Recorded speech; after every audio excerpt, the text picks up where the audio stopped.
Welcome to day 3 and chapter 3 of your amazing Itty Bitty Visibility Book, 15 chapters to marketing made easy. And today we are going to talk about basic search engine optimization. Business owners think that search engine optimization, often known as SEO, is complicated and expensive. And it can be, but there are two sides of SEO. The highly technical side, which we're not going to go into here, and which you would want to pay a professional for, and the simpler strategies that anybody can do.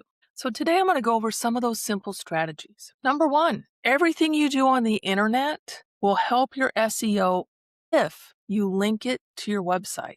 And we sort of talked about that yesterday. Everything gets linked to your website, literally everything. Your website needs to become your central hub, and that is the only way that having external sites or external assets will help your SEO. It'll help boost your website by linking it. Reviews count for SEO. We will go over this more in chapter 6. So on day 6, come back and we'll talk about reviews. Reviews are more than just the review on your website.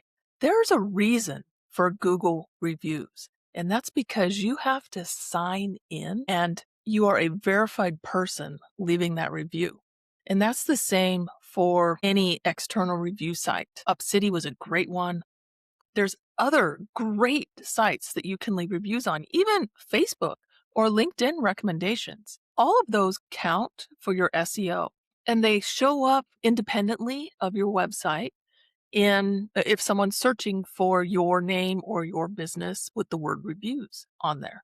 There's way more validity because everybody knows and every search engine knows that if you have a review on your website, it could be manipulated. It could even be completely made up because you're in control of the website. On these review platforms where you have to log in to leave a review, that fear is taken away. On number 3, your Google business profile can greatly boost your ranking. And we will cover this extensively in chapter 5.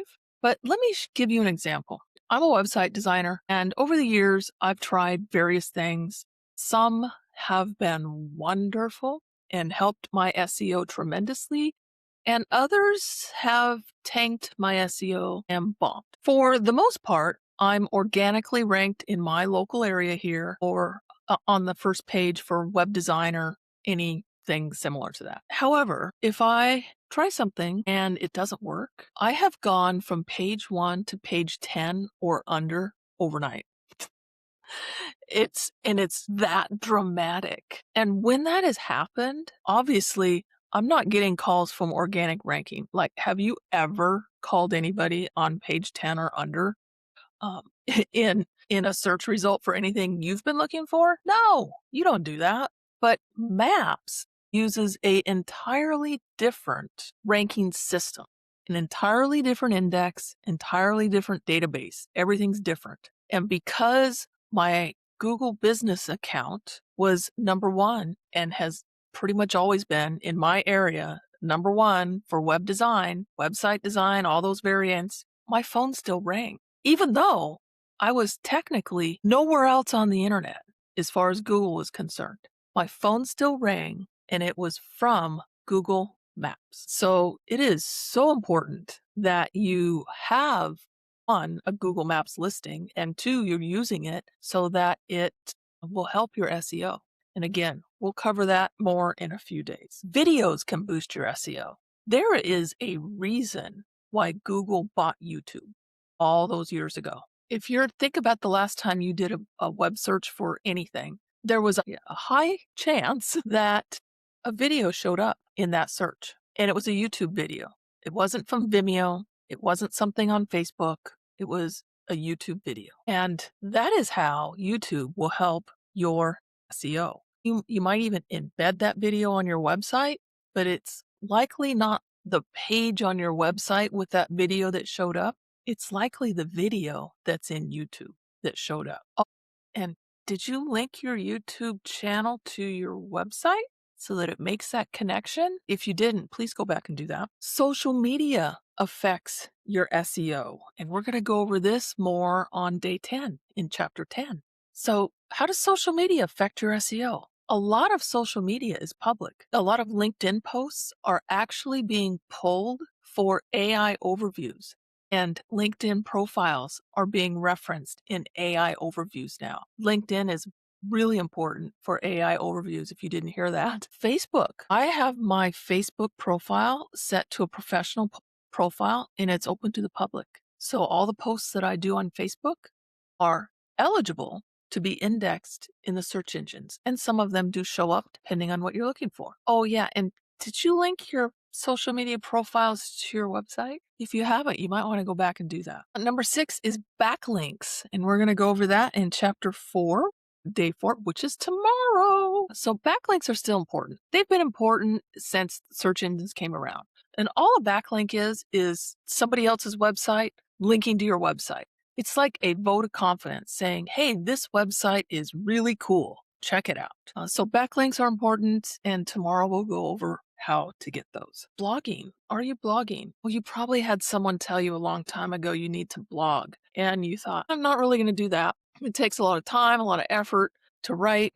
I'm not a writer. I mean, I've heard all the excuses in the world. And with AI now, writing should no longer be an excuse for you. If you haven't figured that out, contact me. I can help you out on that. But as far as SEO and blogs go, I want you to think back to when you created your website. Whether you did it, or you had an agency do it, or you had a friend do it, they probably asked you, or should have asked you, what do you want to be ranked for? Give me a list of words. And I've been doing this for 20 years. I've never received a list over 20. I'm lucky to get a list that's about 10 words. 20 is doing really good. I can't think of one instance where I got more than 20 keywords from a business owner. And if you think about it, it's really hard. It's like, how will everybody think? They all think differently and they use different keywords. So how are they going to search for you? You got to show up for all those searches. How are you going to do that? Well, it's not going to be on the basic pages of your website. It's going to be with your blog. Here's a very good example. I looked in my analytics and I noticed that people were using the word website builder to find me. And I really wasn't ranking for the term website builder because to me, a website builder is not a person. It is like the platform. So WordPress will build websites, Wix, Squarespace, the GoDaddy platform, all of these like what you see, what you get kind of editors that will build a website. To me, that's what a website builder is. So why would I have that term on my website anywhere? I don't do that.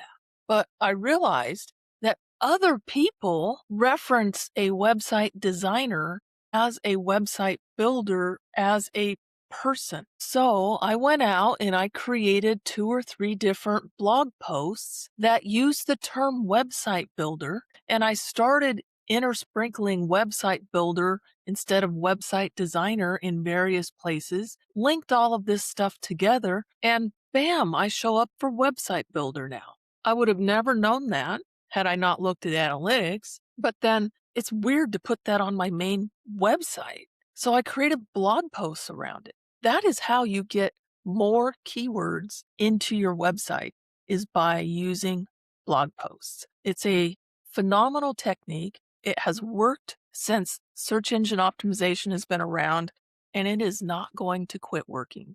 So everything you do online affects your SEO in one way or another. Hopefully it's positive, but it could very well be negative. And I want to make sure you understand this concept that everything you do online should link back to your website, which is your hub. So make sure every online profile, I've mentioned a few in this video, are linked back to your website. If you leave a review for another company, like you send them a review that they're going to put on their website, have them link either your name or your business name to your website. If you participate in online forums, link the profiles to your website. You think online forums, that's like a thing of the 2000s. They do still exist. And I have, if you look up my backlink profile, I've got links from 20 plus years ago going to my website, and those are well-seasoned, trusted links, and they're all from forums. If you write an article for an article database or another website, maybe your guest blog post, make sure that they link to your website. If you participate in online networks, make sure those profiles link to your website. So, for example, I'm a member of the Holistic Chamber of Commerce, and I have a page on their website that links to my website. So you want to make sure that all of those things that you're already doing, already participating in, are linking to your website. So that's it for basic SEO. There's a ton of things that you can do in the topic of SEO, but the ones I've covered today are things any business owner can do. You don't need technical expertise. You don't need to even understand what SEO is. You just need to do the do, so to speak. And tomorrow we are checking back in for backlinks. We're going to go over all the different places that you can get backlinks. So come back tomorrow and learn a little bit more about backlinks.